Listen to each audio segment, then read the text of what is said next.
ইসলামী আন্দোলন বাংলাদেশ, তাদের ছাত্র সংগঠন, যুব সংগঠন, শ্রমিক সংগঠন, তারা তাদের জায়গা থেকে যে অবদানটুকু রেখেছে এটা অবশ্যই স্বর্ণাক্ষরে লেখা থাকবে।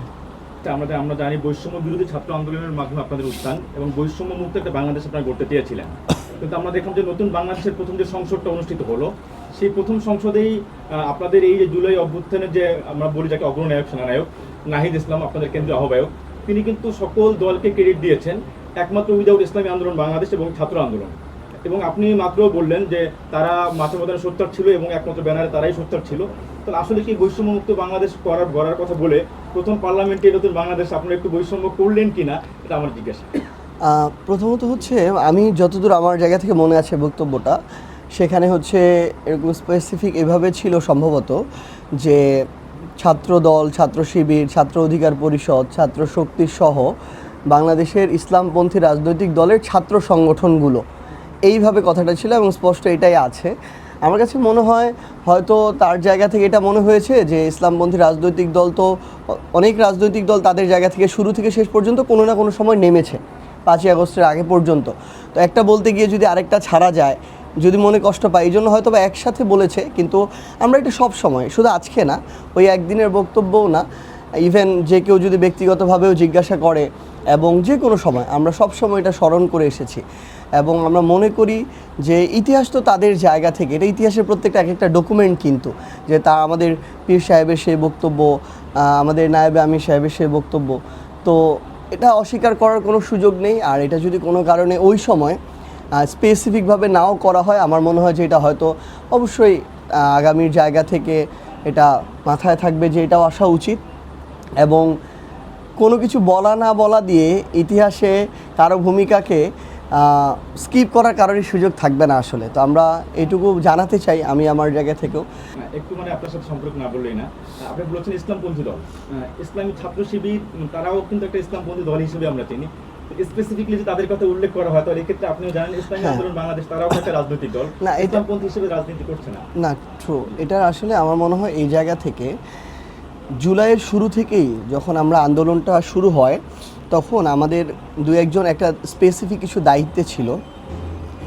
ঢাকা বিশ্ববিদ্যালয়ের ওই কেন্দ্রিক নাহিদ ইসলাম বা আমাদের আসিফ মাহমুদ, তারা হচ্ছে একটা ছাত্র সংগঠন করতো।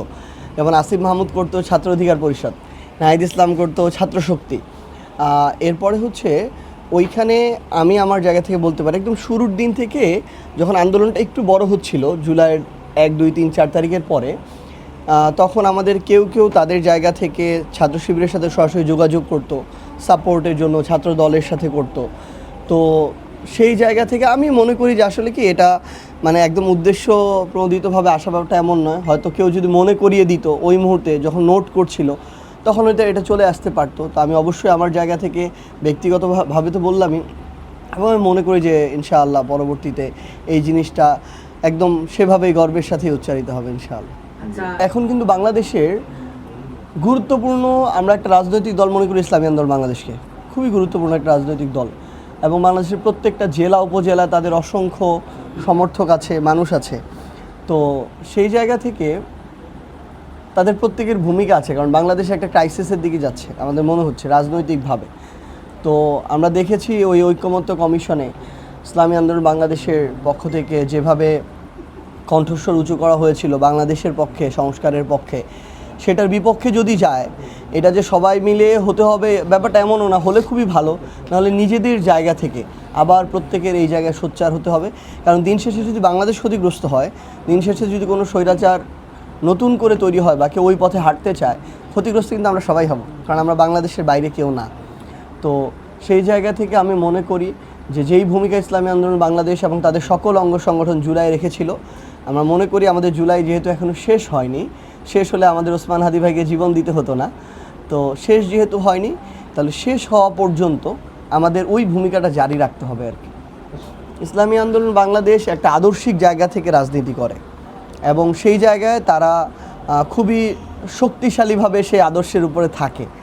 তো কোনো একটা রাজনৈতিক দল, যে রাজনৈতিক দলের সাথে মানুষের জুলুমের সম্পর্ক আছে, যে রাজনৈতিক দলের বেশ কিছু অনেক নেতাকর্মীদের দ্বারা মানুষ বিভিন্নভাবে ক্ষতিগ্রস্ত হচ্ছে, যারা নতুন করে আবার এমন কিছু বৈশিষ্ট্য দেখাচ্ছে যেটা আমাদের পুরনো দিনের কথা মনে করিয়ে দেয়, যে রাজনৈতিক দল একটা ওয়াদা করলো অভ্যুত্থানের পরে এবং নির্বাচনের আগে জনগণের পক্ষে ওয়াদা করলো, কিন্তু নির্বাচনে বিজয়ী হওয়ার পরে তারা সেই ওয়াদা ভুলে গেল এবং দ্বিমুখী নীতি তারা দেখানো শুরু করলো, আমরা মনে করি যে ইসলামী আন্দোলন বাংলাদেশের যে শক্তিশালী আদর্শিক জায়গা, তারা অন্তত এই মানুষগুলোর সমর্থনে যাবে না। বাইরে কি কথা আছে সেটা থাকতেই পারে, কিন্তু আমরা মনে করি ইনসাফের পক্ষে ইসলামী আন্দোলন বাংলাদেশের যে যাত্রা, এটা সবসময় থাকবে ইনশাআল্লাহ।